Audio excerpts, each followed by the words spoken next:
What's going on, everybody? Welcome back. How you doing?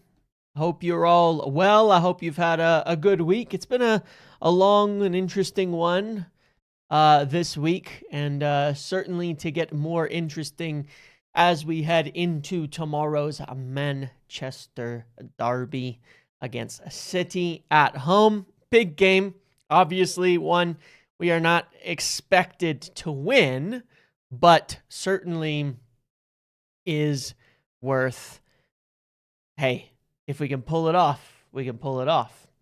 I want to talk about quite a few things today, from secret midfielder talks, if there are any, to anything else. And I actually want to start with this because I've actually worked with, been in good dialogue with Sully, so I was well aware of this and contributed to it as well, for what it's worth. This story right here, as I've shared in recent days, obviously, maybe this meeting would be something. Maybe there would be others involved in all of this. And here's what Sully's gone with now. He says the Glazers, Sir Jim Ratcliffe and Ineos heads met with an investor yesterday in Carrington regarding the potential new stadium. United are looking for commercial partners, private investment partners, and funding of estimated $2 billion is needed. So, as I've been mentioning in recent days, and I've been able to discuss this with a few people as well. Thank you, Zorro, for the gifted memberships to the community. I appreciate that. Yes, essentially, there's been a lot of people looking into this meeting, a lot of people digging into the details and finding out. And again, as I mentioned, there were potentially other people involved in said meeting, but it is very, very interesting. It's very, very interesting. On the stadium itself, Ineos have been looking for, partners, investors, things like that for a long time. They've been looking for partners and investors for a long time on the stadium. It's certainly something where there's definitely a feeling like outside partnerships, outside investors, things like that are going to be a requirement to get this thing done. And in order to make this happen, that has been a feeling for quite a long time, is that was going to have to be the case. And I was discussing this with some people as well as Sully, and we've been kind of digging into it. And so he brings the news that there was an investor and an investor there at this meeting as well. And it adds up, it tallies, it makes a hell of a lot of sense with everything. Why was it in Manchester? We kind of discussed this in recent days. I wasn't totally buying that it was just for the Glazers to come and see the new ground for the first time. Why was half of Carrington essentially sectioned off privately? Why was everybody from Ineos there? Like I said, there's a lot more than Sir Jim was there. Like, everybody from Ineos was there. It would make sense if there was also the potential for investors or partners. We spoke yesterday about how there's a lot of important dates coming up with regards to the stadium and potentially moving the stadium forward, and that when we were coming up to a time when they're really going to have to figure out funding and things like that to see, if this is possible. So, he was looking into that as well, and brings that news. So Sully brings that news. We could credit towards him on that, because that would be very exciting if there was an investor. If there's an investor that is involved and would be helping get the stadium going, or somebody potentially involved, maybe not done or anything like that yet. I don't know. None of us will know at this point in time. But it would be a good thing. I think that at the end of the day, this doesn't happen without investment, without someone else coming in. We've kind of touched on that for months, all of us, right? That this probably doesn't happen without someone else coming in. It doesn't seem like Ineos are going to be ready to put, $2 billion towards the stadium. Obviously, they're not going to put a bunch of funding in without owning the club. The Glazers, obviously, we know are not usually looking to put money in, things like that. So it feels as though we do need some sort of outside investment or partnership in order to make this work. It feels as it does. It feels as though we need that to make this this whole thing work. To make this all happen. On the stadium, and it's necessary, right? We know that it's difficult. We know that it's difficult. We know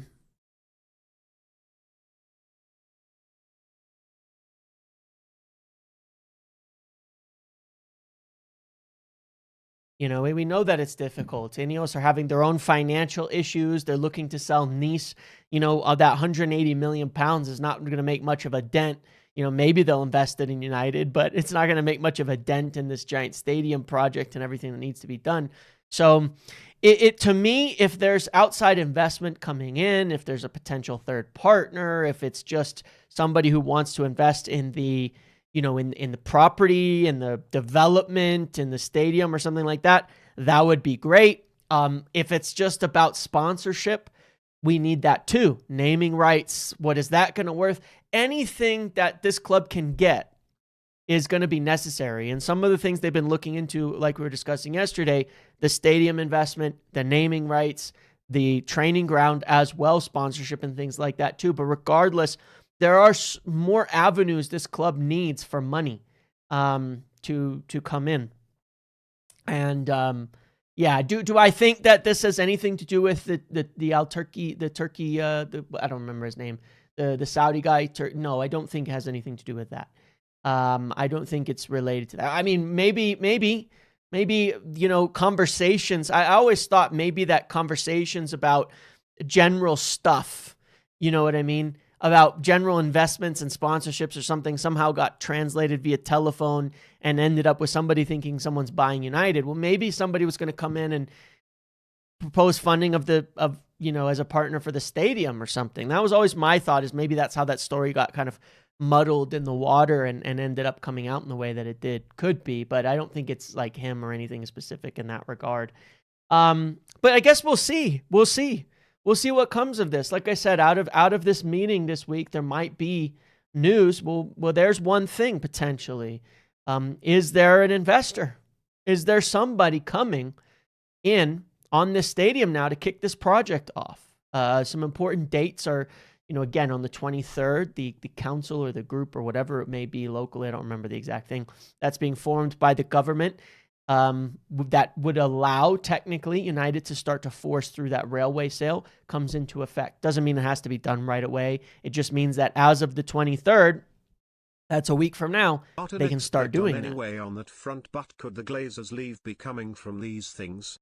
Could the Glazers leave? I doubt it. I don't think the Glazers are going anywhere, unfortunately. I don't think that. I don't think the Glazers are going anywhere anytime soon. I wish I could say that they were, but I don't think that they are. I don't think that there's just an exit strategy for them right now. I think that right now they're just looking for partners, for help, for things like that as well. On building all of this. I mean, it seems to me like they're gonna want to cash in at that valuation that they have. Which nobody's willing to pay right now because the club ain't worth it.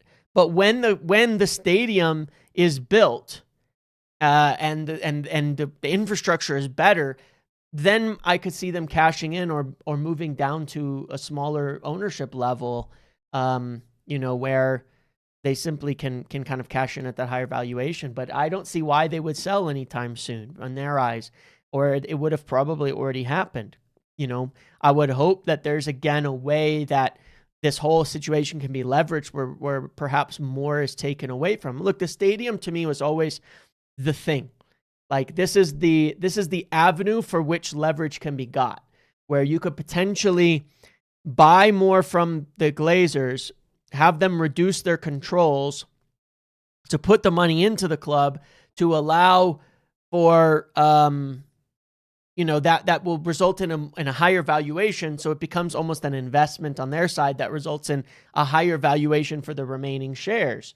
So any sign of the stadium thing moving forward to me, though, is at least something in a slight direction towards them potentially leaving or even further reducing their influence on the club.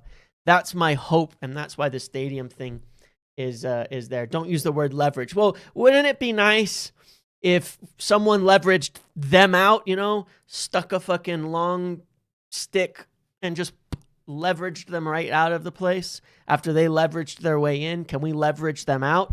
You gotta deal with the devil to make new deals. I don't know where I was going with that, but I'm just saying, it's like maybe the way out is the way in.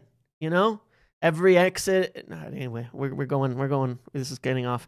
But yeah, I guess we'll see in this respect. But the idea of an investor related to stadium and things like that would be great if that happens.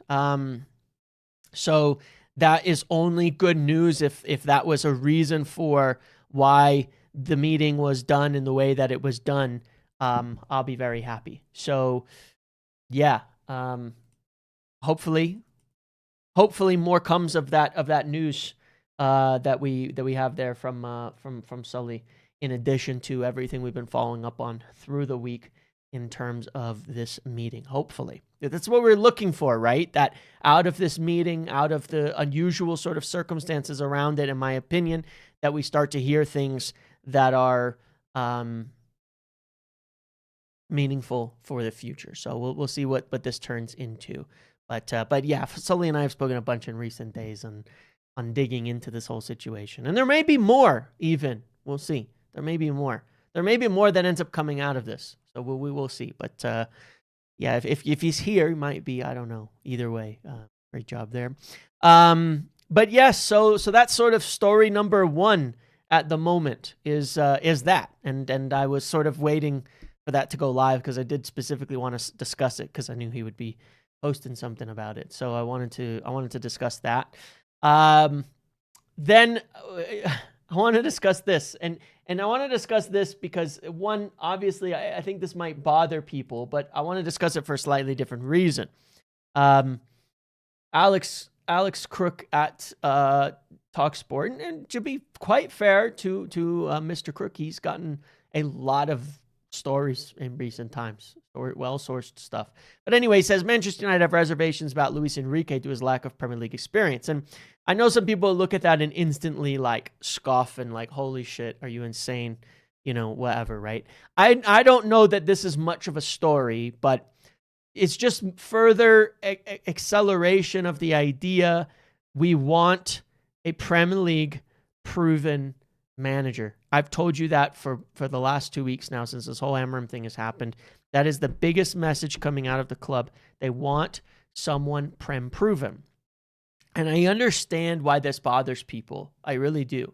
But I think that there's a reason for it.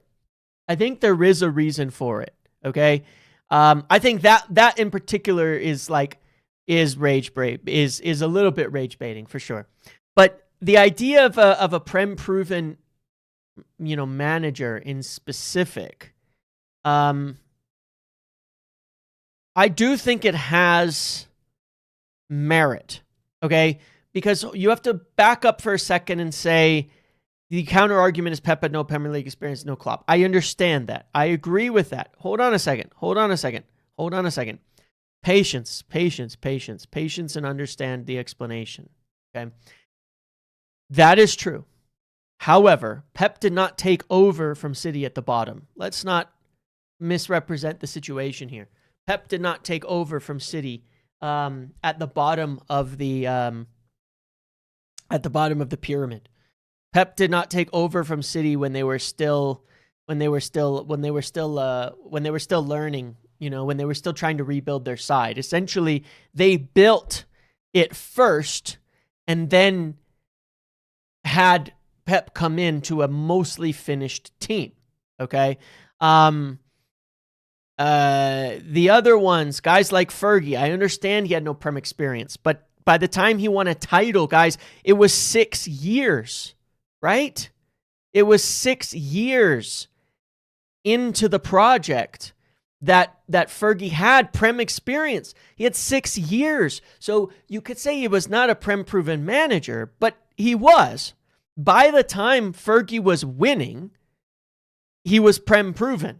He had 6 years of experience already in rebuilding the side and the patience of bottom half finishes, of 8th place finishes to get there. We don't have that. We can't even let a manager survive 14 months right now, okay? So I understand that. But our situation is quite different to a lot of others, okay? Because it's unique. United is unique. I do think that there is a benefit. It's because it's not about, oh, you're going to go win the Premier League. It's about, there is a benefit to Prem experience. Are they okay? Prem proven? Sorry, James, but that's BS. No, listen for a second. The club had won 2 Premier Leagues by the time Pep took over, exactly, right? The point being is that Prem football, what we need first, people have to be a little bit patient here, I think. And I there's an agreement on this sense that I have. Okay, now you can get ridiculous with this, but there is an agreement that I have with this sentiment, which is that, and because I've said it many times myself, is that the first thing we need is to build to be a consistently competitive team. And I think that a lot of Prem managers can do that. And I think there's a lot of people who've had the experience who've done that. You know, Thomas Tuchel has never won a Premier League, but he did help Chelsea and they won a Champions League, but he has help. There's a lot of managers who've come in, and I think that Prem experience, what it needs to give us is someone to come in and help lay in a successful level of football, lay in a successful foundation and build it. You could get your top end manager to come in, sit on top of that, okay, and do something with it, okay? It doesn't mean that Prem proven is a guaranteed of success, guys, but you're also talking about a club where we've had managers come in while it was being run fully by the Glazers. So it's sort of irrelevant. Like, Jose didn't fail because he was Prem proven. In fact, if he had actually gotten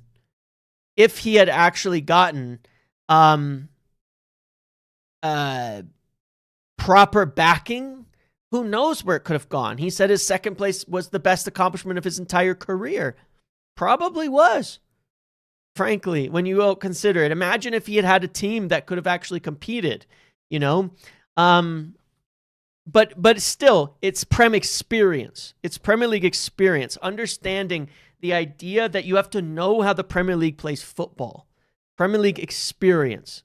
Forget the word proven. Premier League experience. They have to understand how the Premier League works so that you know the style of football is going to properly translate. There is merit to this. Ten Hag came in without Prem experience and destroyed the club and turned us into the worst version of ourselves by the end of his tenure. Fact, made the worst football we have ever played, and that's where we ended up because his style of Dutch football translated to the Premier League was a disaster. Absolute disaster. There's a lot of risk. It is not meaningless. It's not meaningless. We need someone to come in and lay down. Again, people can take this to the extremes. Prem experience doesn't mean you pick the worst Premier League manager. That's not the point. It's a qualification. It is a single qualification. It's not the only qualification. It's not the only qualification that matters. It's not, nobody said just any Prem manager at all, fine. Any Prem manager, that's it. It's okay.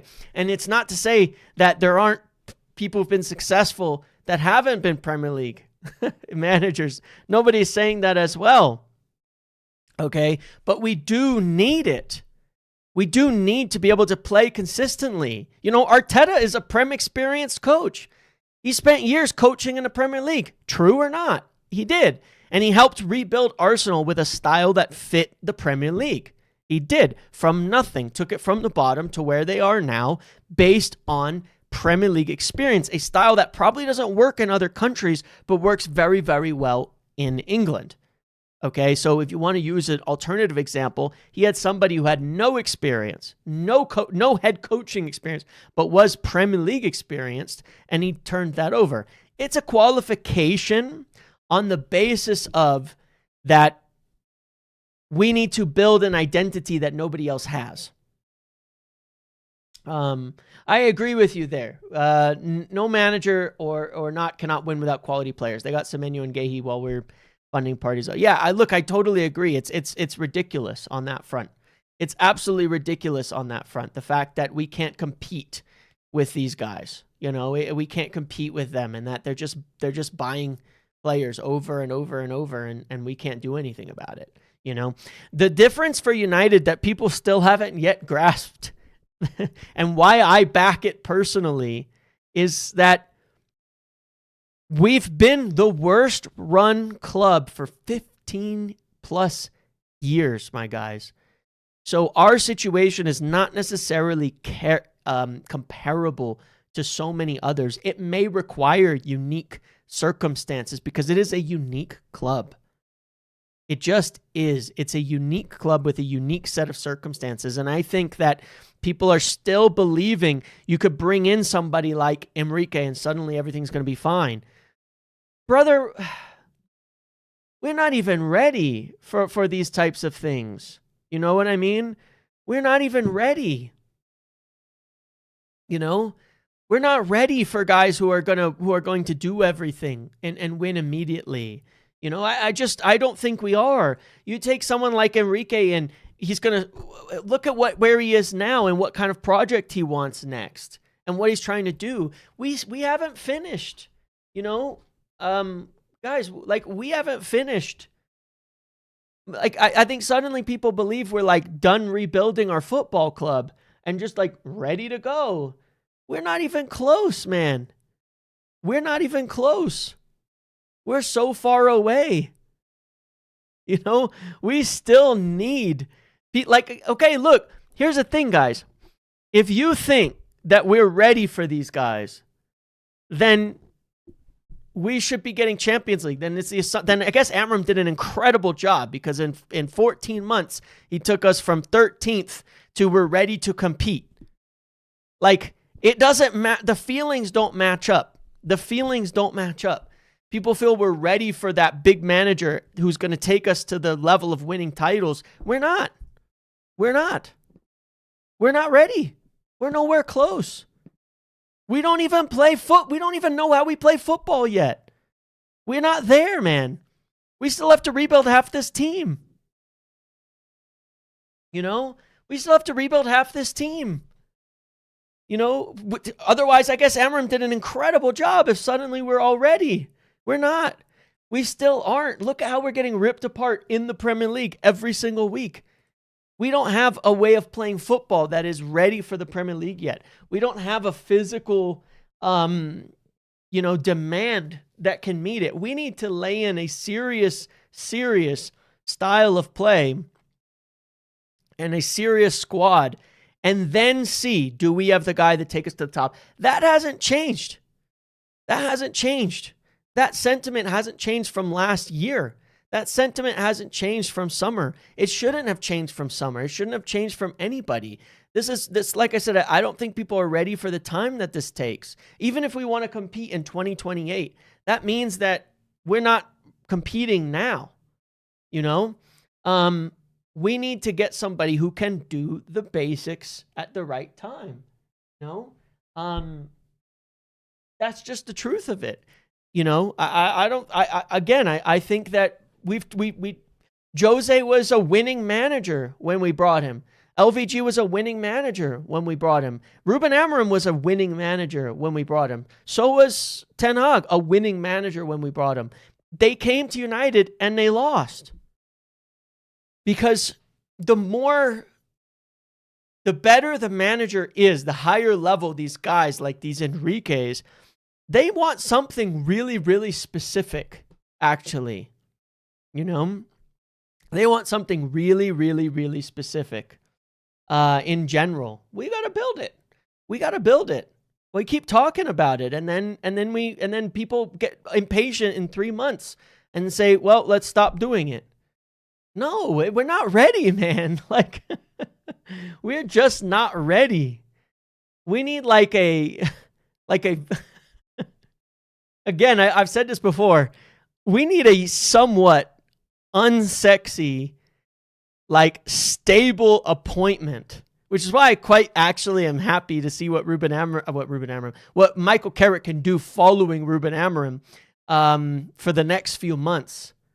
We kind of need that right now to see, like, what does some basic shit look like at this club and build some foundations. We're a game away from being in 12th place. And a game away, like, we are so chaotic still and up and down. We need some goddamn stability first. We need something stable. That doesn't mean shit. It means stable.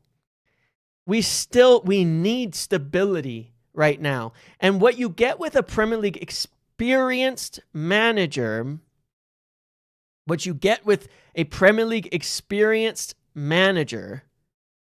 is that is someone that understands the league enough to raise your floor and give you some consistency. What top manager would come to United to be second guessed by Wilcox and Sir I mean, that's a separate problem, Michelle. You're not wrong about that. That's definitely a problem I have concerns. I have big concerns with. You know what I mean? I have big concerns with that aspect as well. What top manager is going to come in the position that we are in? You know what I mean? You know, when you look at it, I think we need to be consistently a Champions League club before we're ready for something big. Who can bring us that? Who can bring us that consistency? We can't be doing a season in the fucking woods like this one, where we have no Europe. We're out of all cup guys, we're going to play 40 games this season. No Europe, out of both cup competitions, and we're going, oh, hire Enrique. You're fucking dreaming. We can't handle the Premier League. We can't even beat fucking 4th tier teams consistently. You know, we can't beat Brighton's at home. We're not ready. We're not ready.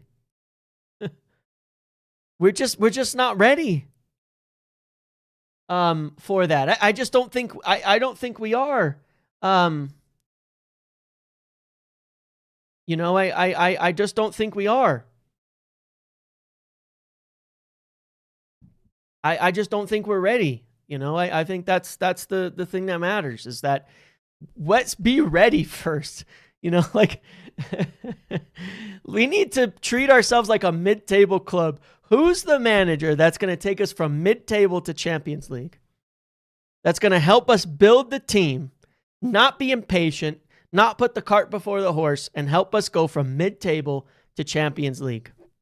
And I don't think it's Glasner. I don't think so. Because Glasner's a mid-table manager that stayed at mid-table. And I don't think it's Iraola, because it's the same thing. All they've ever been is mid-table managers. I want somebody who has who has improved. Look, I know that's why obviously, like, there's other people. You know, there's other people in there. But we do need that. Like, I would take Jurgen Klopp. Like, I would take Jurgen Klopp because he's one of the few that did come in and helped rebuild Liverpool from like an 8th place side up in a fairly fast manner. That's what makes Klopp one of the best managers ever, because he's actually done it. And I have a huge admiration for Klopp. It would be the perfect manager for us. We need that, you know. But I look at Ancelotti, and I think he's an extremely experienced and talented manager. He's also a stabilizer, and I think he understands the Premier League. Unai Emery, I would take, because he's done it. He's taken a lower team in Aston Villa and played in the Premier League and built them up to a perennial top 4, top 5 team. I still think maybe they're scamming wins and such right now, but, you know, so be it. I think Emery is an example of that. The reason I've mentioned Poch is because he's also an example of someone who's done it. I don't think there's a million guys who've done it, but there are others. There are others as well, you know. But I think that That's who I'd be looking to, is who's had that experience, who has brought a team from lower and accelerated them up. And one of the reasons I really like McKenna, for example, secret midfielder, only United spew crap like that. to be fair, it's not United briefing that. It's one guy. We'll get to that in a minute. It's just one guy. There are other people do it. One of the reasons I like McKenna is that even though he's not done it in the Premier League, he did double promote Ipswich and was a key coach at United for a team that got into the top 4 2 years in a row based on his tactics. So I do feel in a way like he's done it. That's one of the reasons I like McKenna. So I like all of those things personally. Those things all make sense to me. I look at all those managers and I think maybe they can grow with you. Maybe they can grow with you. Some of them. Maybe someone like McKenna grows with you, like Arteta did. Maybe that's what it'll be. You know what I mean? But I like that because I think that's what United need, is a builder. And I personally, I thought that's what Ruben Amorim would be for us because he did it at Sporting. But maybe the job was too big. Maybe the timing was wrong. But I thought it was the right idea. Is so bad. If Carrick maybe can turn draws into wins, we should be able to get top 5. But settle expectations. It should be Europa. Well, I want to talk about that in a second here because that's exactly sort of my point. Is we just need that little step of progress.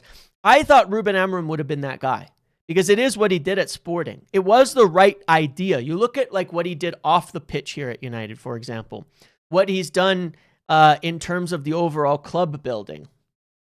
Sorry, James, but I don't understand you. They are saying we are a Champions League team, but you say we are not. I'm really confused. Consistency. First of all, I don't think we're ready to be a Champions League team. But I'm talking about consistency in the Premier League. We're definitely not there yet. I'm talking about how do we make sure we're there every single year. This year, there's an opportunity perhaps because the league is so crazy, but that doesn't mean we'll be there next year. We need to be there regularly. It could be hard. The second half of the season, I think we're going to have to do better by far than the first half to get into Champions League. But as to that point, about like turning some draws into wins and things, when you look at like what Ruben Amorim was trying to do off the pitch, he was the right guy in that respect. He was trying, change the culture, rid of bad apples, get a more disciplined approach, get more, a more focused approach, a more this and that and all of this. But probably it seems like maybe it was just wrong timing, coming in mid-season, having the last season around his neck for the whole thing was probably a mistake. Not enough players, his style being so different to what we've been doing. Maybe it was too big of a transition to start with. You know what I mean? That type of thing. But the idea of hiring him, I do think was correct. And I said that at the beginning, and I stand by that point. The idea was to get somebody who built something, who improved a club up to a level and whose focus is on that building. I want a builder. That's why, again, I look at someone like Thomas Tuchel. I don't think Thomas Tuchel is a builder. I don't think Enrique's a builder. Tell me what he's built. I think he's come into this isn't a knock. There's different types of managers. I think Enrique's come into a built situation where PSG, by the way, spent the most money in all of Europe for and under Enrique. The most money in all of Europe. And to get what he had, to get into that situation. Right. So I look at that and I go, okay, let's get clearly the idea is, and I'm on board with this, is to get a builder, someone who understands the Premier League, who understands the philosophy of how you have to play to be consistent in the Premier League, and then do it and build up to that level. So that's what I'm looking for, is a builder. And yeah, it was more than City. It was more than City before they won the Champions League. It was more than City. Because City didn't really spend that much in the summer. They spent like $1 billion in like the last 3 or 4 years. They needed a lot. They needed a hell of a lot in order to do that. So Yeah, look, to me, I'm okay with that. And I thought that Emeren would be the guy before the guy more likely than the actual guy. I still think we need maybe a guy before the guy. Maybe they could be the guy. Maybe they grow with the club. But I'm still looking at the guy before the guy because I don't think we're done building this team. And I don't think we have the money. Think about this. What if we don't get Champions League this year? The most likely outcome, we don't get Champions League this year. Think about that for a moment. That means we need to be competitive in the Premier League to get into Champions League, and we have to play in the Europa League. And we're going to be dealing with a budget that is a reflection of that. We still need to build this team. There is no shortcut. We still need to build this team. Bob the Builder. That's what I want. Bob the Builder. Boring Bob the Builder. But no, seriously, I want them to be good. But I want them to be a builder as well. So, there is that. So yeah. Yeah, it's a hockey assist. Give me the hockey assist. No, but seriously, like that's I understand that perspective. Somebody who it's not going to be too hard to lay in a style of play because that's going to work in the Premier League, that the idea isn't going to be so foreign. Eddie Howe and Emery are building that at Newcastle and Villa. I agree. I think they're doing what we need at United right now. They've done or are doing at their clubs. I think they're doing that. So I understand, even though I don't personally like Eddie Howe, I understand why people would want him at United, because essentially what he's done at Newcastle is kind of what you need at United right now. Same concept with Unai Emery, but of course you want it to match the type of football and things that we want to play and what would like that. And I think that for me, Eddie Howe's kind of in the decline, which is why I don't know. I think he's just kind of weird. There's something about Eddie Howe that just doesn't get me. But that's the concept. So obviously saying concerns about Enrique, rage bait, blah, blah, blah. Yeah, it is. I don't think the concern is Enrique. I think the concern is, are we ready? No, I don't think we are. And I think we have to be realistic. I think we have to be realistic about our state of the club. That's my view. That's where I'm at. At the end of the day, that's my feeling. So yeah, no, I'm a hater of Eddie Howe too, Lexi. So don't worry about it. I'm on the same page as you. I can't stand the guy. So if someone can get us into Champions League for the next couple of years and do well, and we're building a strong team under them, awesome. If they can grow with that and take us the rest of the way, good. If not, then we'll replace, and it won't be a devastating affair. We'll have a Premier League way of playing. We'll have a bedded in style. We'll have a solid team, and then we can get that guy to take it over. You know what I mean? So yeah, I'm with all of that.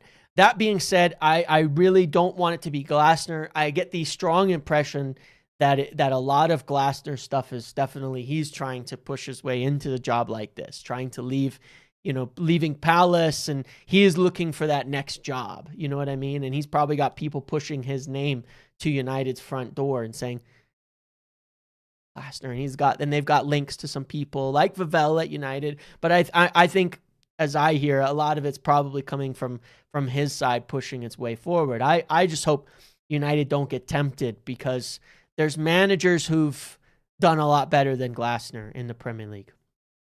There are managers we could get that have done better. I look at like Thomas Frank. I would have been more pro it until what we've seen in the last little bit. Areola. Can lay a claim to that if he does well. Yeah, why not? And look, why not? Why not? I'm not saying we should just give him the job automatically. I'm not saying he should be at the top of the list. I'm not saying that we should rush into it. I'm not even saying if you think you can get better managers, then don't rush into giving it to Carrick or something. But like, what if Carrick does a really good job, right? What if Carrick does a really good job? And let's talk about that progress that someone mentioned here. I didn't want Ollie because we already know what Ollie is, in my opinion. But with Carrick, there is a bit of an unknown. He doesn't want the job long term, but what if? What if? Like, I mean it, just for a moment. Just think about it. What if, right? If you look at United, if he can continue the progress that we're doing, get into Champions League and be the guy who's happy to build with this team, why the fuck not? It worked with Arsenal and Arteta. Like, why not? You know what I'm saying? And someone made this point, like, we talked about this yesterday, that United's underlying stats, they are the third best team based on performance in the Premier League this season. But what's our problem? We're underperforming on our goals. We should have 41. We only have 36. We're underperforming on conceding. We actually, crazy thing here, we used to be one of the worst defensive teams in the league. We're down to the 6th lowest expected goals against. We were like 17th at one point. We should have been down at the 6th. We're now at 6th. There's so much progress in terms of the underlying numbers. A lot of shit starts to make sense at the end of it. Okay? And then you look at it and you go, okay, like somebody said in one of those super chats earlier, if we turn some of these draws, look at the draws for, like, if you look at the table on points, look at the draws, 4, 4, 4, 4, 5, 3, 5, 8, right? If you took two, like, here's a crazy number for you guys, right? Am I wrong here? Here's a little bit of math. Here's some simple math. If you took 2 draws and turned it into a loss and a win, you're up 1 point, right? Because you have 3 instead of 2. So if you turn one of those draws into a win and one of them into a loss, you're up a point. What if you do it again? Well, then you're up 2 points, right? So if we were on 4 draws with 10 wins and 7 losses, where would we be in the table? That's right. We'd be sitting in 5th place right now. So it's like, it could be such a small thing. And that's where the argument about being more risk-taking and things like that does hold some merit for people. It does hold water in terms of how the table has to be approached. If you go for it a bit more, you might lose a few more games, because United are one of the best at not losing games this year. We have the 4th fewest losses in the league, right? We're right up there, but we have the 2nd most draws in the league as well. So obviously we've been very risk averse in some respects, and potentially being a bit more risk-taking could have us up in the table. Could also have us low. It could also have us lower if it doesn't work, but it could have us up the table. So there's value in that.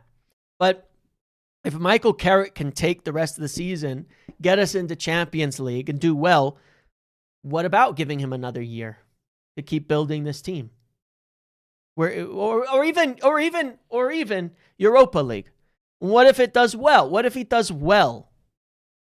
And we're doing well, and we finished like 6th, and we actually played pretty well, and our numbers look good, and the performances is good, and everything is good. And, Tuchel, I don't want to talk about it till after the World Cup, and we're not convinced by some of the other guys. What if we do keep Carrick for a year and just build the team with him? What if we do? Like, I'm not saying that's my first choice option. I'm not saying that that's, I even think, necessarily the best option. But what if? What if we do that? Would you be opposed to it? If we can accept that we're still building this team and we need to do it, why not? I'm serious for a moment. Like, just let's end the theatrics for a second and go. I'm not saying we should be wins against City, put the contract on the table, Rio Ferdinand, write whatever number you want, Carrick's at the wheel, it's Super Michael Carrick. I'm not saying that, but I'm saying logically, if he keeps us going in a good direction and we finish in a good spot at the end of the season and we look well coached and we look well managed and we've got a calm, consistent level of progress, shouldn't we weigh him up on his own merits against the idea of hiring a new manager? Shouldn't he be a part of that process? Shouldn't he be included in that decision-making process? What happened to the best in class? Well, I don't know. I'm just saying we can't get best in class. We've already bottled that. So like maybe best in class was presumptuous. You know what I mean, Jason? Like maybe we shouldn't have said best in class. Maybe we should have said we need pretty good, because we're not ready for best in class and we don't even know what the fuck best in class looks like yet. You know, maybe we should have been more realistic in our expectations and the PR statements should have been a little more flat, you know? You know, but it's sort of like, well, why not? You know, why not? I'm not talking about like 1 game, 5 games, 10 games. I'm talking if you're getting towards the end of the season and it's looking good under Carrick, why would you not give consideration? Because if he can manage this team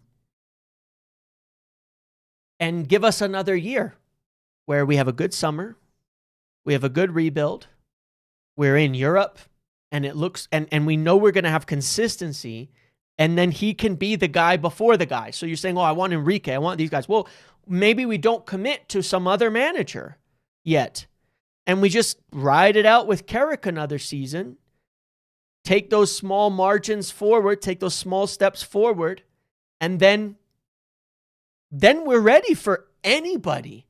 No more Prem proven, no more this. We could get anyone at that point in time.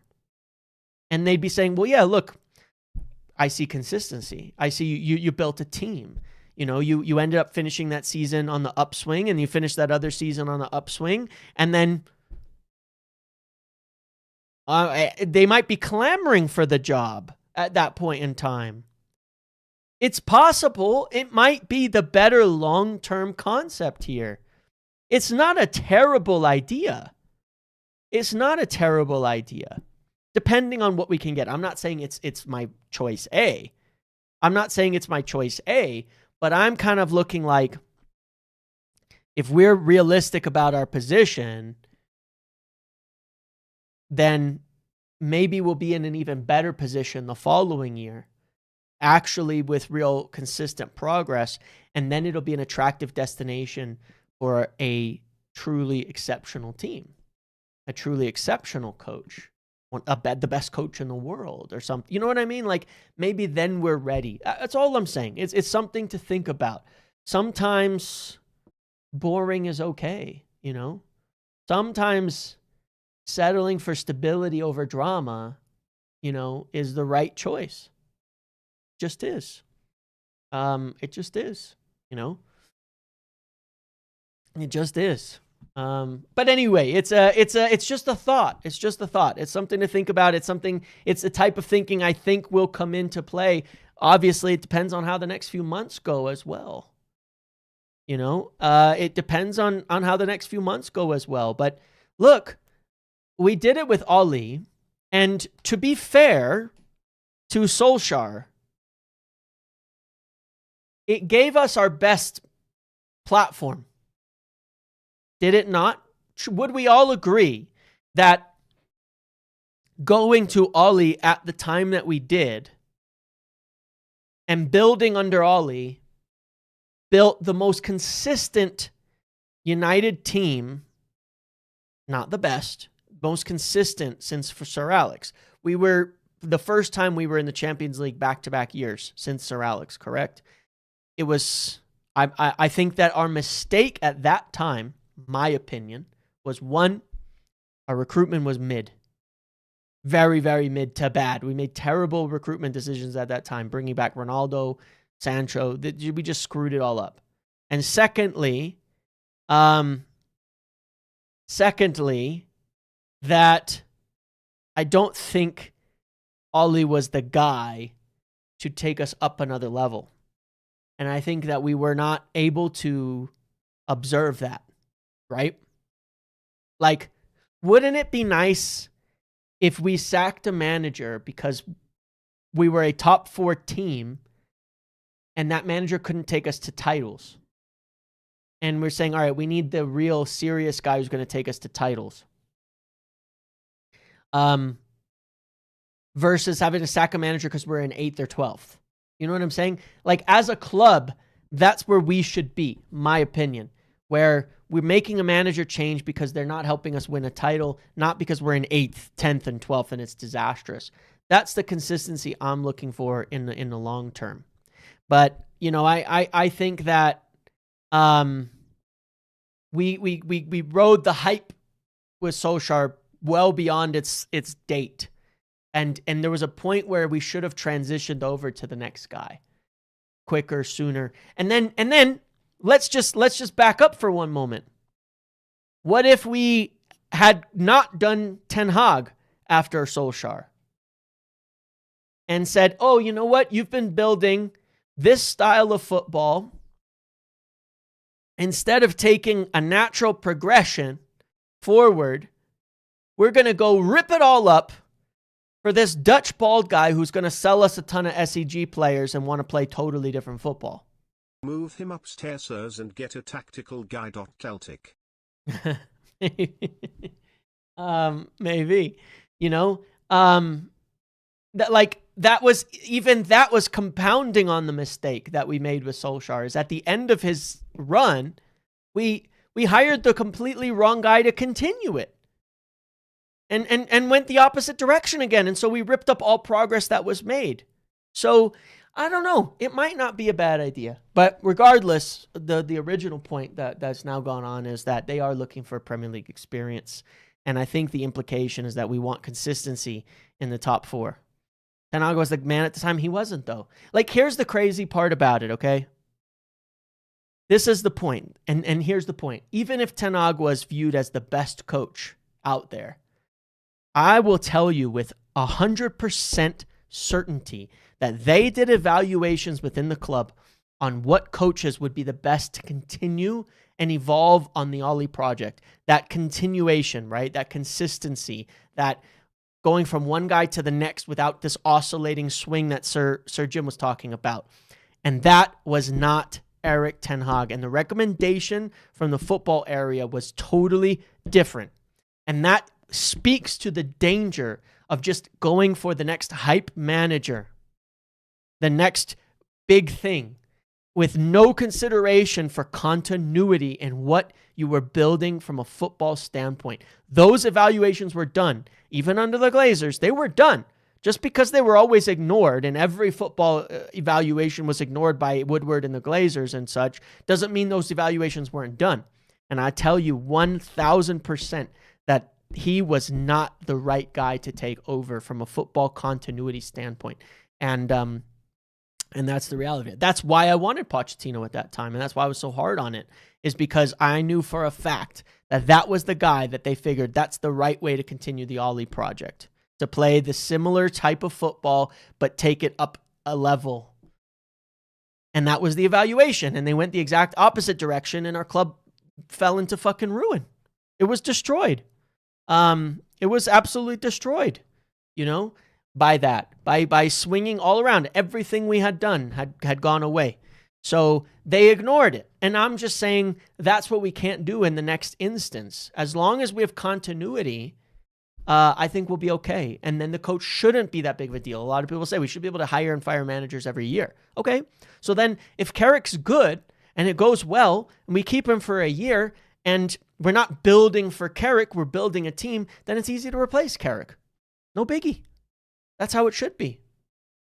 But when you get those really crazy, top-end managers, it's a little more complicated than that. It's definitely more complicated than that. But yeah. So anyway, there you have it. That's the soapbox.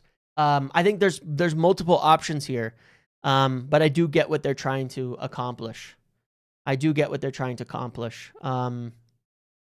Which is consistency and stability and this lack of nonsense as going from manager to manager.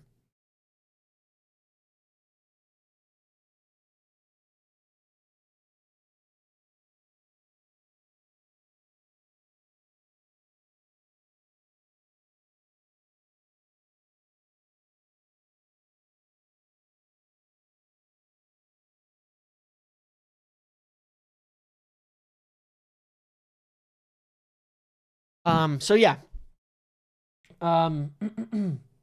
Let's see. So let's move on to tomorrow's game, because we've got the Manchester Derby early in the morning. I'll be up at 5 a.m. for that. So it's going to be an interesting one. We're going to do lineups here in a second, because I think it's curious to see what lineups will be. One thing I find interesting is that I've watched a bunch of evaluations. Adam Cleary, Football Channel, the Athletics article, some other guys on Twitter. Like, do people realize that almost everybody does, by the way, agree that Michael Carrick is really similar to Ruben Amorim, football-wise? I don't, whether the club got lucky or they did this on purpose. I think it's smart in this talk about continuity that tactically there are some similarities that should make it easy for them to transition from what we've been learning into Michael Carrick, and maybe in an easier, more understandable way. But I watched a bunch of people and they all say the same thing, that a lot of the shapes, a lot of the patterns will be quite similar. The question we'll see with Michael Carrick here is, intent decisions, certain in-game decisions and things like that. But Adam Cleary had a really good video on this too. And most everybody has that same conclusion that I had, which is it's actually really similar. And I think that's a good thing. And I think that's why I have some hope that we will see good numbers moving forward. Because I think we maybe will have the chance to play football that they're more comfortable with under a manager that they're more comfortable with, under a manager that's a little less volatile, and keep those good underlyings going, but maybe flip a few of these results. Housen said it to Ronaldo, and Ronaldo almost died. It's true. Like, Adam wanted to put Ahmad at right back. Do it. Do it. Put him at right back. Get him on the pitch for me, man. So anyway, it's everybody's come to the same conclusions that I said a few days ago, and it's part of the reason for my positivity. But it also really does tell you they kind of want to keep this thing going. Yeah, secret midfielder. I don't believe it's Loftus-Cheeks. I have no idea who the secret midfielder is. I don't honestly know if there's actually anything in this, guys. The message that's been out, the reason I thought it was at least worth bringing up or mentioning is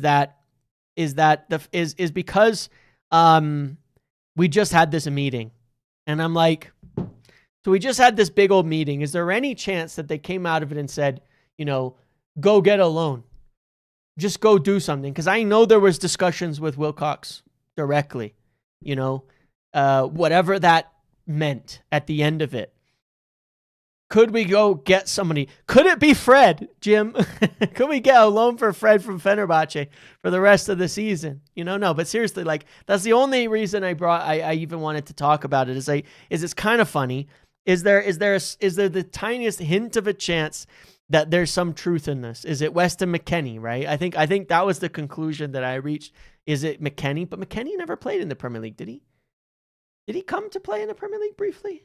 For Leeds or somewhere? I'm getting confused. Obviously, Tyler Adams came in. McKennie played for Leeds for a little, didn't he? I want to say. Correct, and Steve Holland too. Nice coach voice where he explains the 325 IP. Yes. Curious about a modern Mbeumo. Yep. An interesting conundrum. Yep. It is an interesting conundrum. Leeds, yeah. McKennie came and played for Leeds briefly, yeah. And I think he was injured, unfortunately. I'm not sure it was great. But, he's quite physical. He's actually pretty good for Juventus, has McKennie.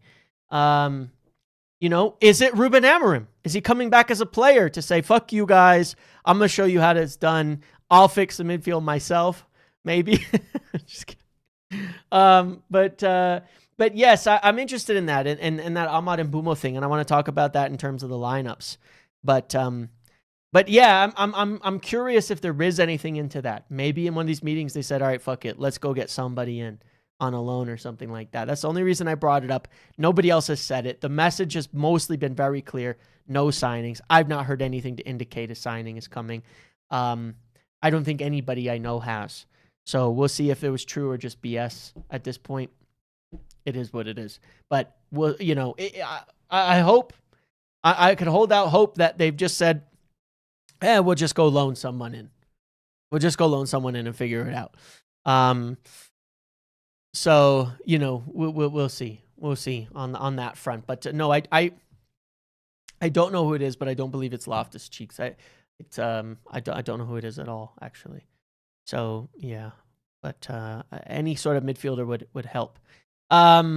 Let's get to the game, because I've got some interesting ideas for how we're gonna how we might line up. I'm quite curious. I'm quite curious what it's going to look like with Michael Carrick's first lineup. I think we're going to learn a lot about how he plays. We also saw this story this morning. You guys see this? That Casemiro, if he plays 35 games, then that trigger happens and we have to pay him another $350,000 a week for the next year. End it right now. End it right now. Don't start him tomorrow. End it right now. Just take it off the table. If he misses one more game from starting, then it doesn't trigger automatically. I'm begging you, end it today so we don't have to think about it anymore. Nightmare scenario to have 18 million on the books for next season again on that. Just take it off the table. Day one, get it gone. Please. I don't even want to think about it. Imagine he starts and then he starts and we're like getting to the final weeks of the season and we're all sitting there like, holy fuck, dude, five games, 4 games. Yeah, I don't want to be in that situation. It'll give me nightmares. It'll give me nightmares. So let's hope that just end it now so we don't even have to think about it. Okay. I don't even want to think about it. But yeah, wow. The contracts, wow, that's crazy. That we have a clause in that contract that he can trigger to make that $350 a week next year. No wonder he's so motivated, man. No wonder he's so motivated. He's going out there hustling because our man Casemiro is saying, if I play well enough to start every week, I'm earning 18 million next year. He's in his contract year. Casemiro's in a contract year right now. You guys realize that? Casemiro's in a contract year. I didn't think of that before. But now that explains a lot. Man's in a contract year.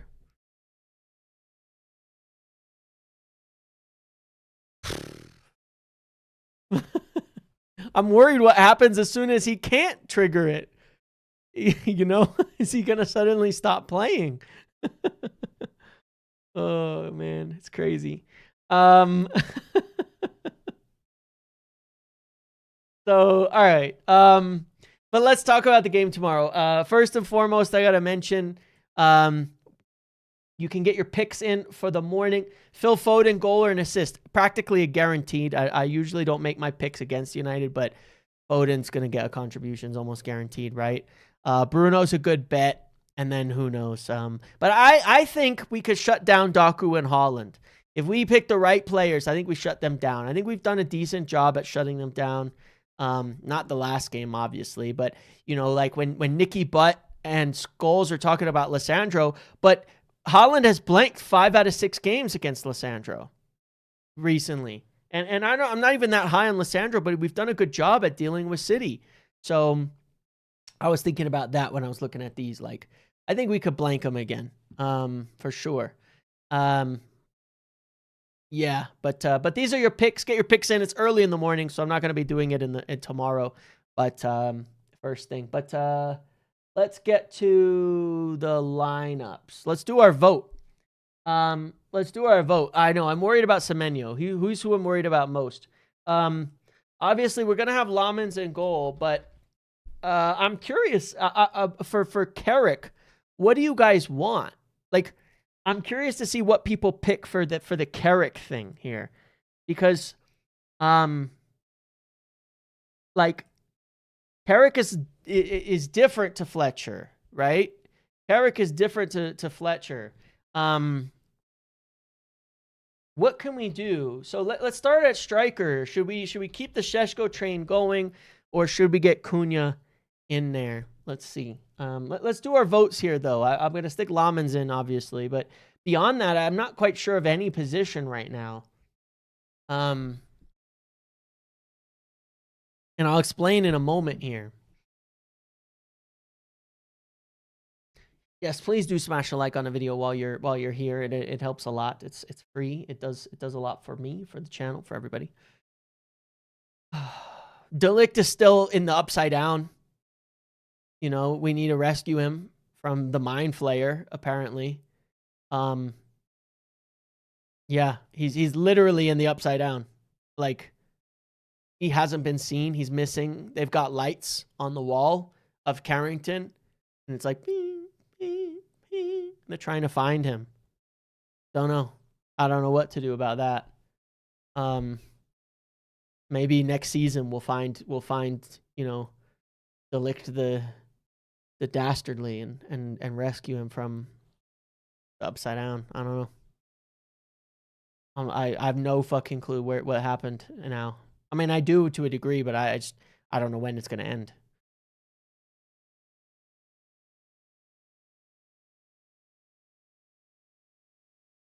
All right, so we're going with Sheshko there. That's fair enough.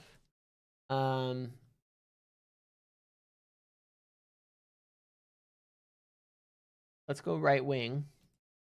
You guys want to give Mbooms the start or Ahmad? This sucks. Like, this actually sucks. Sorry, it sucks that we have to choose, but I feel like maybe there's a solution.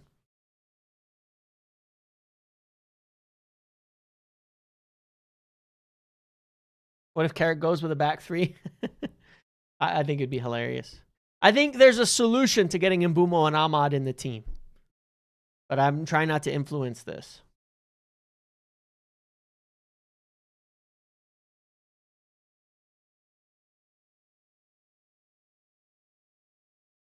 In booms, in bombity bombity booms.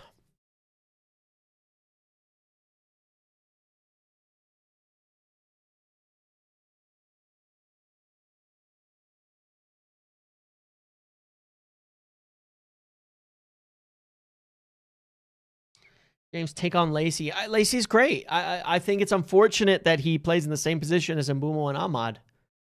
It's going to be hard to get in this season.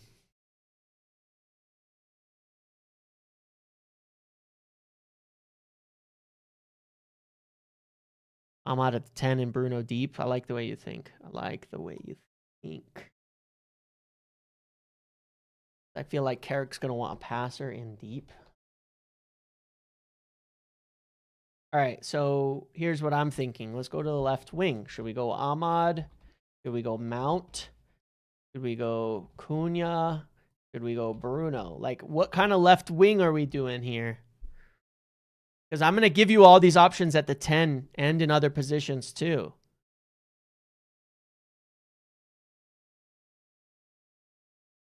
Think it through. Think it through. Think this team through.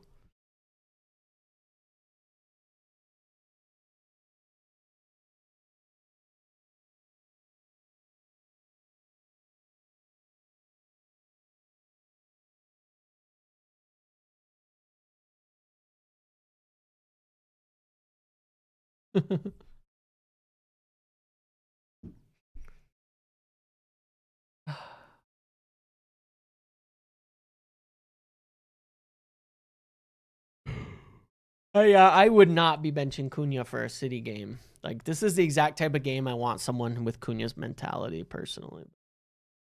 Hey, it's just me. It's just me. Cunha's been getting a lot of heat recently. I don't know, man. I don't know. I don't know if I buy this Cunha heat. Seriously, I don't know. You know, I don't know. Cunha's been the only like big guy who's had to be playing during this whole AFCON stretch, even with Bruno injured and Mount injured. It's been Cunha, you know, trying to, as an experienced player. I think he's been doing too much, but I think it's hurt him.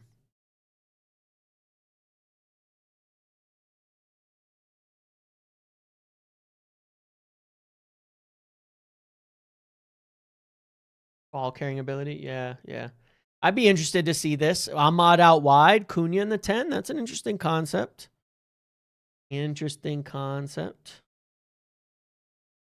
Rashford FC. You think people who really like Rashford don't like Cunha? I don't know if I've made that connection yet. I've seen a few, but look at the wastefulness against Brighton. Yeah, but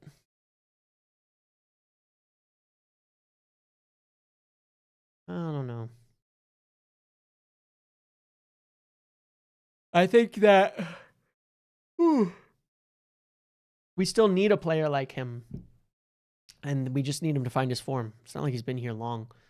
Sometimes he just needs to relax. And I think he's been a lot better when we've had Mbumo on the pitch. But look, it's fine. All right, we hit 100. This is really tight, but we're gonna do it. This is really, really tight, but we'll just go with the vote. Real tight. All right, so in the 10, should we go Bruno, Cunha, Manu, Mount? He did give Dalot a pass that he should have scored. Don't forget. He did. He did give Dalot a pass he should have scored.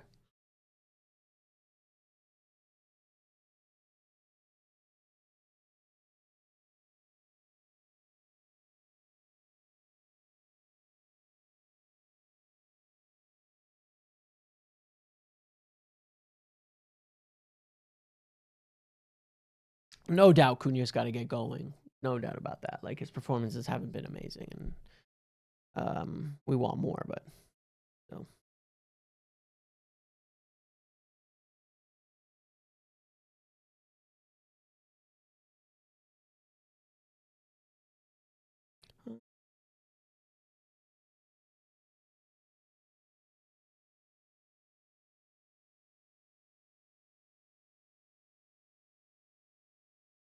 Fuck. Sorry. Tired. All right. Oh, whoa. Cunha 10, Bruno deep. Okay. I'll let it get a few more votes in. So get a few more votes in. Interesting. Is that what you guys are going for with this?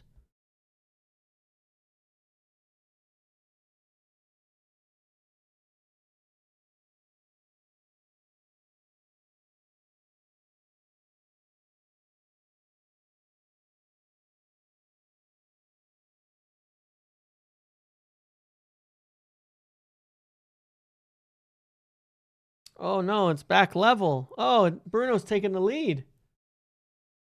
A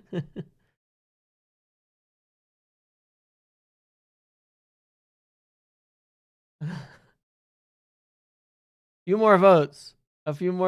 Oh, Cunha back in front. It's level again. Couple more votes.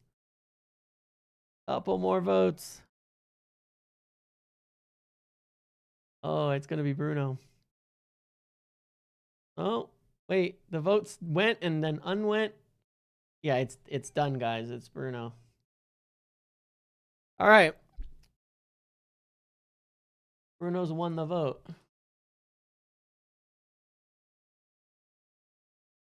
It's going to be contentious, though. No matter where we end up here, it's going to be contentious because there's been a lot of close votes here. All right. So then are we going... Let me just list out the midfield options.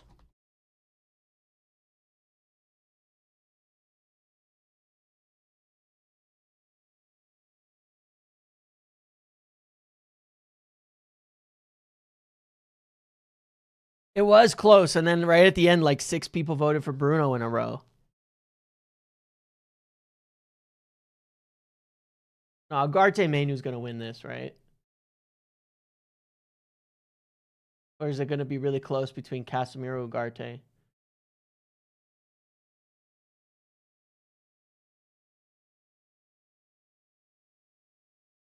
I thought, wow, okay. This is not going expected. This is not going as expected to me.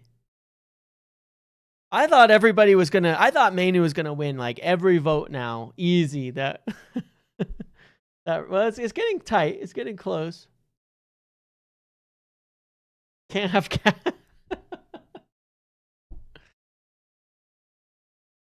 Bruno, Ugarte, Cunha 10. Yeah, I hear you.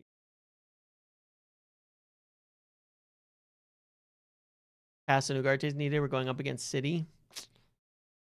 Interesting. I never thought that the vote would be not between Ugarte, but mostly between Mainu and Casemiro, and that Casemiro would be winning. That's crazy. I did not. This has not gone as expected. I'm not gonna lie. This has not gone as expected. Look, Casemiro Ugarte is our most defensively sound midfield. There's no doubt about that.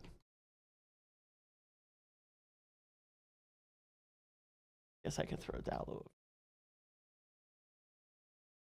Casemiro Ugarte is our most solid midfield. That is true. Have people turned on Mainu now already? Have people turned on Mainu? Are they like, oh well, he got his chance and he was not good still, or didn't really do anything special? So I guess we're off Mainu now. Is that what's happened? I was kind of surprised. Kind of surprised by that. Hair on my face.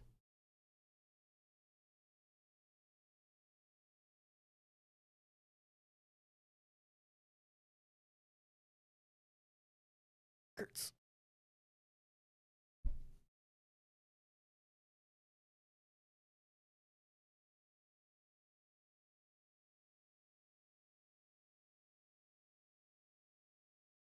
Y'all just want to sit deep.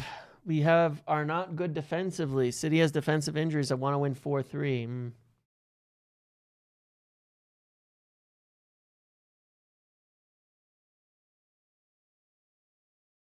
All right, Dorgu wins this one. This is definitely the most like contentious voting so far. It's Carrick, so it's okay. Benches him. All right, fair enough. Left CB, should it be Lissandro or Heaven or perhaps Yoro? I guess I could throw Shaw in there since you guys picked Dorgu, even though it's a 4 at the back.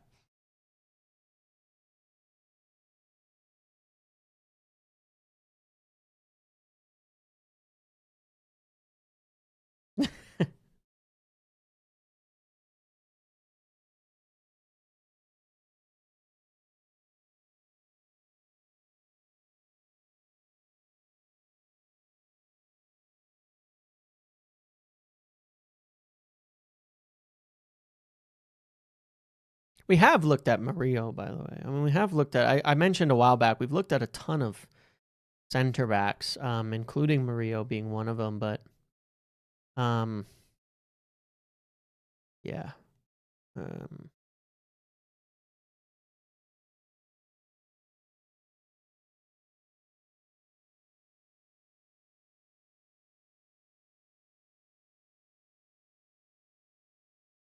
I don't know if we'll go for a center back now.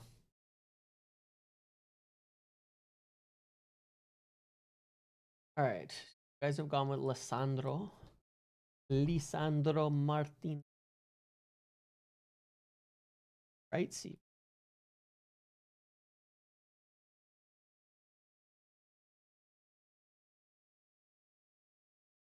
I guess I'll keep throwing Heaven in there, even though I don't think two lefties makes sense. Yeah.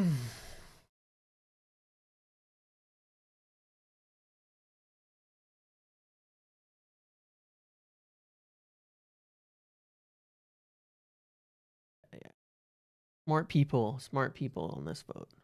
Smart people here.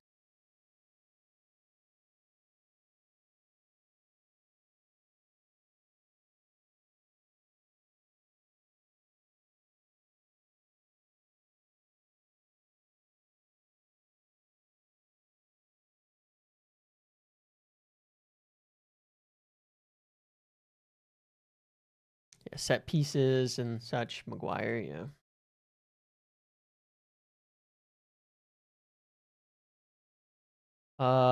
At right back. I mean, it has to be Dallo now.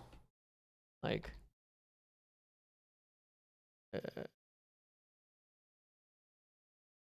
is Yoro our 5th choice center back among fans? Probably. At the moment, are people actually going to vote? I was kind of putting Yoro at right back as a joke, but the anti-Dallo sentiment right now is at its absolute fucking like peak. Obviously, if we had Mazraoui, we would all vote for Mazraoui. You know what? Hold on. Because you guys didn't pick Ahmad, did you? No, you have Ahmad on the left. Okay, then it's Lenny. Okay. Yeah. Ahmad selected. Plenty it is. All right. There's your team.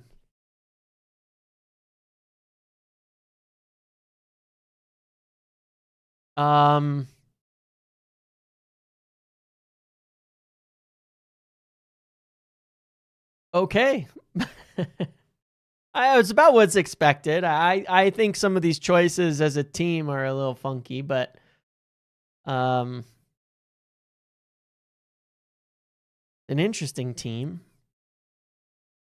So how would this play in his 3 at the back? How would this play in a 3? It would look like this, right? Yeah, I mean that's fair. Swapped. It would look like this.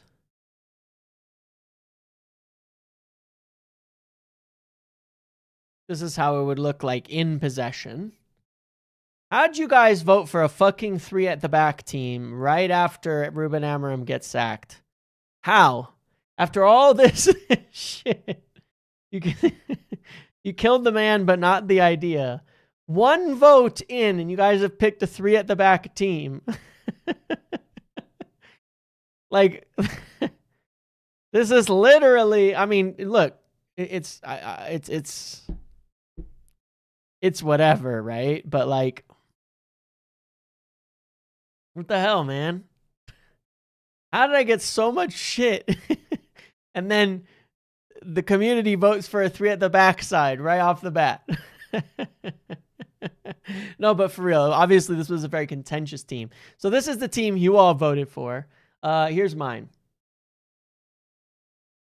I went with Ahmad in the 10, Cunha off the left, and Bruno and Ugarte deep.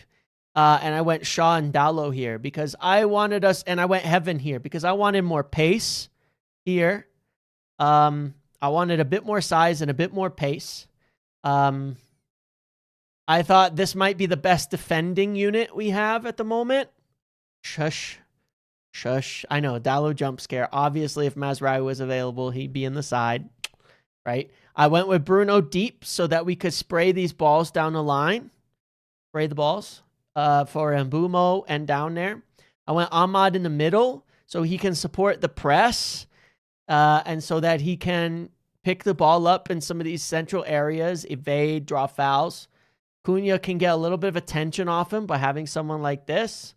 And I went for a very aggressive lineup, okay? I don't think we're going to do it, but I went for a very aggressive lineup in this front unit. I went to go score goals against City. That's what I went. And then I figure you have Dorgu, Kabi, Mount as people who can come on. Okay? I could put Dorgu here. You know what? You're right, because I didn't even think of this, but I would prefer this. I would genuinely prefer this. Yeah, it's lightweight in the middle, but I'm going for goals. So I want to hit City. You know, Gahey is flying in on Sunday for City. Obviously, he's way past the deadline. He was never going to start tomorrow, but I want to hit City right now. I want to hit City. I do. I want to hit City right now. I want to get at them. This is a team I think can get at them. I think it can. I think we can find spaces like this, you know, and it can be fluid, and Cunha can come in and Ahmad can go out, and, you know, I want to go for him. I want to hit them hard and fast, and I want us to be a high scoring madness. And if we can drum it up 4-3, we drum it up and we go 4-3. But this team can press. This team can run. This team has a lot of space to attack. This would be my team. This would be my team. This was ending 4-17. What do you mean? Hit them with what? We have good attackers, guys. We have good attackers. We've got good attackers. This is like their best attacking unit possible, is this group right here. This is an insane group of attackers. Like, this is the best attacking unit, not team, in the Premier League, except now that Semenyo's arrived, it probably isn't. But on paper, personnel-wise, I think this is the best attacking unit in football in the Premier League. On paper, Ahmad, Mbumo, Sheshko's in form. Ahmad's hot off of AFCON. Mbumo's our leading scorer. Bruno hitting them. We can hit him. We can hit him. We can hit him right now.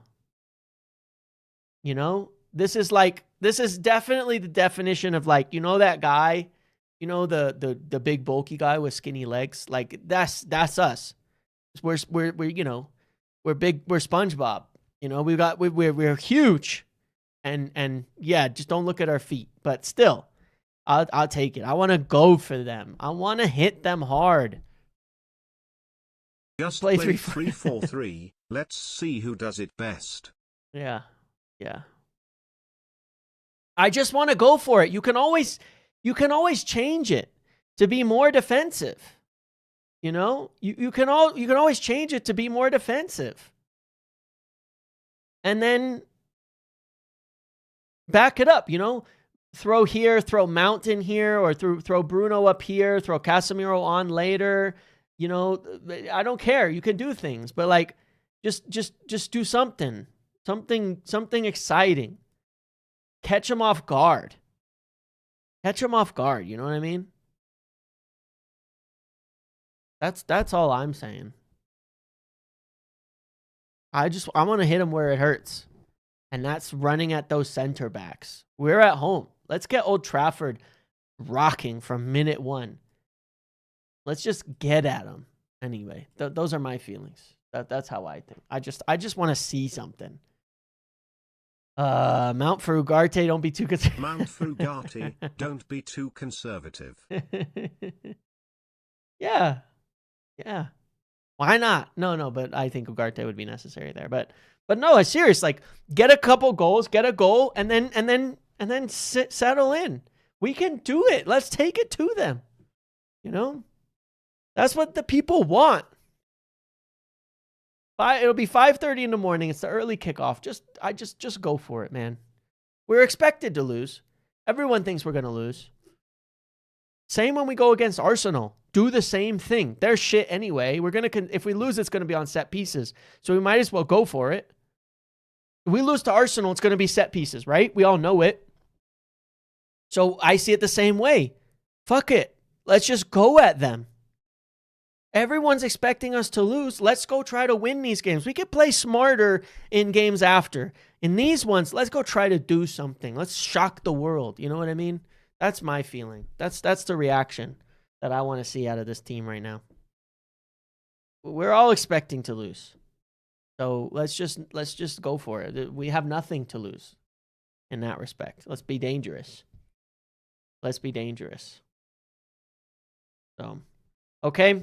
All right. Once again, you can go get your picks in. I won't be live from now until right before the game. So, you know, go get your picks, and I'll see you guys over on Big Up in the morning either way for the game. But that's it. I hope you've enjoyed your Friday.